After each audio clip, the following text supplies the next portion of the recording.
You're lying in bed. It's been 10 years. And out of nowhere, your brain plays it back. The wrong thing you said in front of everyone, the trip, the stutter, the laugh that wasn't with you. You cringe. Actually cringe. Out loud, alone, a decade later. Meanwhile, you can't remember what you ate for lunch 3 days ago.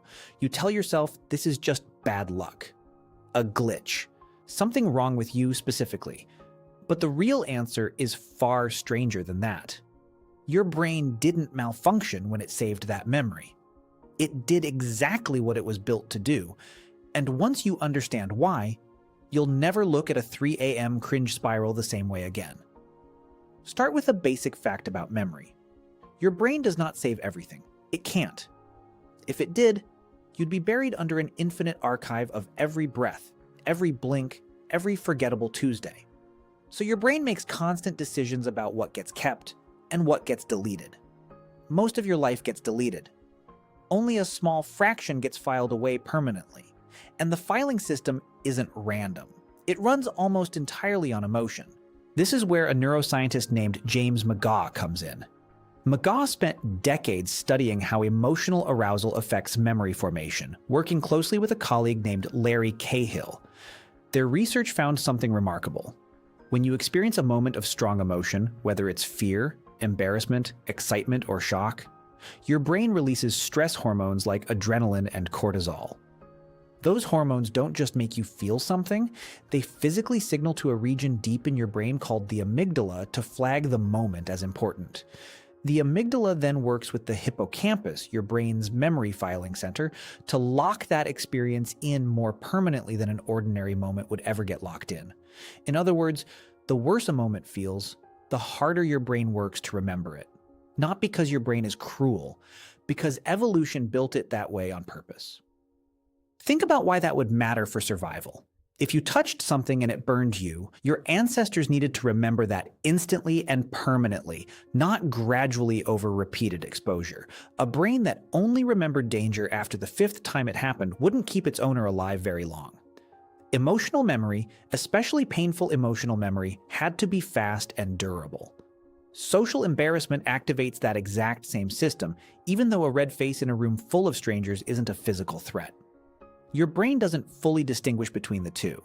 To your amygdala, humiliation and danger get treated as close enough. This connects to something called flashbulb memory, first studied by psychologists Roger Brown and James Kulik in the late 1970s. Brown and Kulik found that people tend to form vivid, seemingly permanent memories of the exact moment they learned about a shocking or emotionally intense public event, remembering strange, irrelevant details like what they were wearing or who they were standing next to, even decades later. Your embarrassing memory works on a smaller, more personal version of that exact same mechanism. The moment felt significant to your nervous system, so your brain wrapped it in extra vivid, extra durable detail, the same way it would wrap a moment of genuine crisis. Here's the part that makes it feel unfair. This system isn't just sensitive to embarrassment, it's disproportionately sensitive to negative experiences in general compared to positive ones. A psychologist named Roy Baumeister spent years researching this exact asymmetry, publishing a now famous paper built around a simple but bleak conclusion. Bad is stronger than good. Baumeister's research found that across nearly every measurable domain, from relationships to finances to memory itself, negative events and emotions tend to have a bigger psychological impact than positive ones of equal size. One harsh comment can outweigh 5 compliments. One humiliating moment can outweigh a dozen forgettable, perfectly fine ones. This is sometimes called negativity bias, and it isn't a personal flaw. It's a wiring pattern that shows up across nearly every human being who's ever been studied. So now put these 3 pieces together. Your brain prioritizes emotionally intense moments over neutral ones. It treats social threat almost like physical threat. And it weighs negative experiences more heavily than positive ones by default. Embarrassment sits at the exact intersection of all 3. It's emotionally intense, it feels socially dangerous, and it's negative. No wonder it gets filed away with the kind of permanence usually reserved for genuine emergencies. There's another twist that makes this even stranger. A psychologist named Elizabeth Loftus spent much of her career studying how memory actually works when we try to recall it, and one of her central findings is that memory isn't like a video recording. It's reconstructive. Every time you replay a memory, your brain doesn't pull up a perfect archived file. It rebuilds the memory from fragments, and in doing so, it can add details, sharpen emotions, or shift the story slightly each time. This means every time you cringe at that old memory in the shower or at 3 a.m., you're not just remembering it, you're actively re-strengthening it, sometimes even amplifying the embarrassment slightly more than what actually happened. The cringe spiral doesn't just recall the moment, it rebuilds it, a little more vividly, every single time. This explains something almost everyone has noticed but rarely questions. Why do certain embarrassing memories seem to get more vivid over the years instead of fading like everything else? It's not because the original event was uniquely traumatic.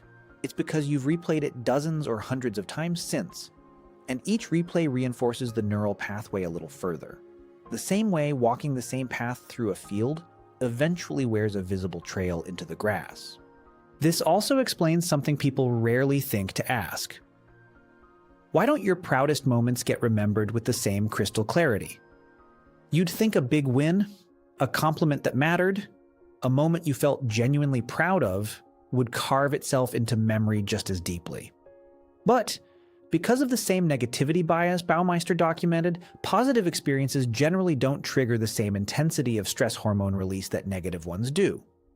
Pride and satisfaction are real emotions, but they don't flood your system with adrenaline and cortisol the way panic, shame, or fear do. Your amygdala isn't nearly as aggressive about flagging good news as important. From a purely evolutionary standpoint, that makes a strange kind of sense. Missing out on remembering a compliment rarely threatened your ancestors' survival. Forgetting a genuine danger absolutely could. So the system evolved lopsided on purpose, tuned far more sensitively toward threat than toward reward. This also connects to a phenomenon researchers sometimes call the memory bias for negative social evaluation.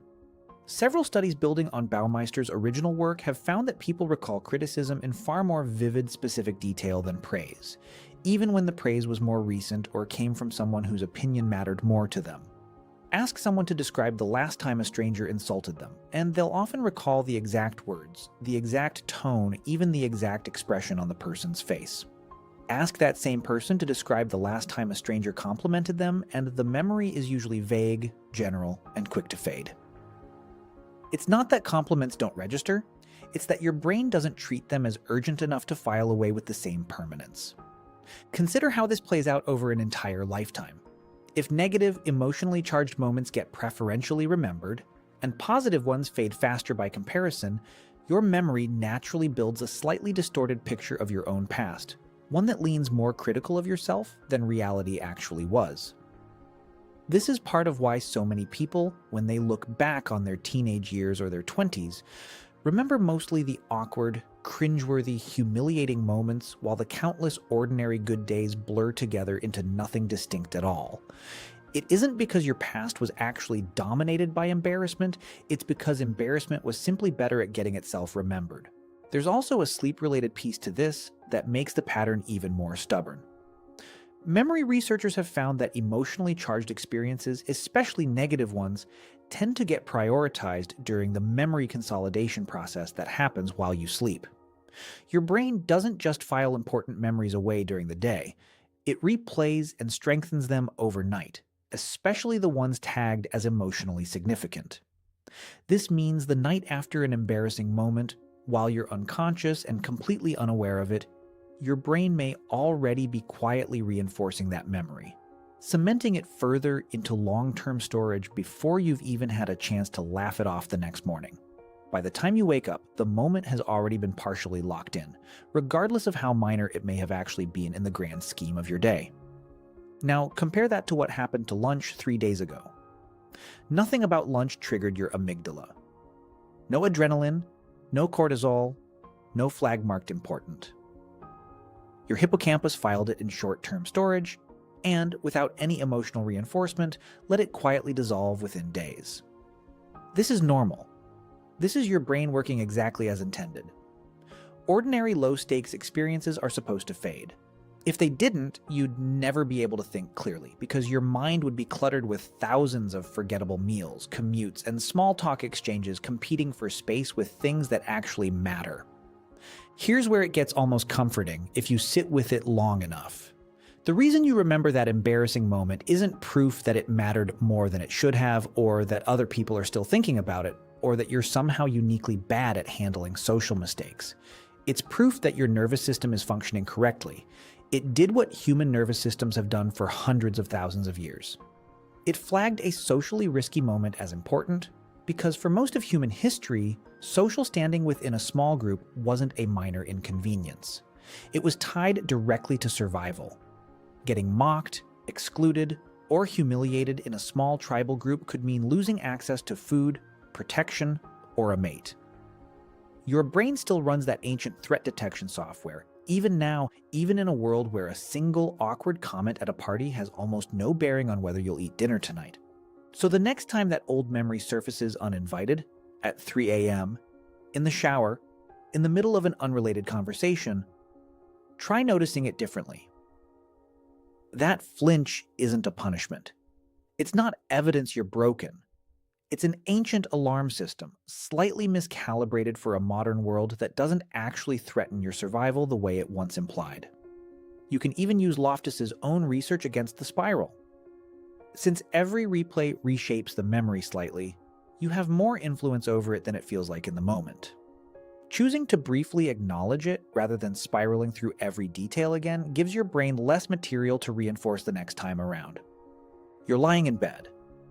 It's been 10 years, and your brain plays it back one more time.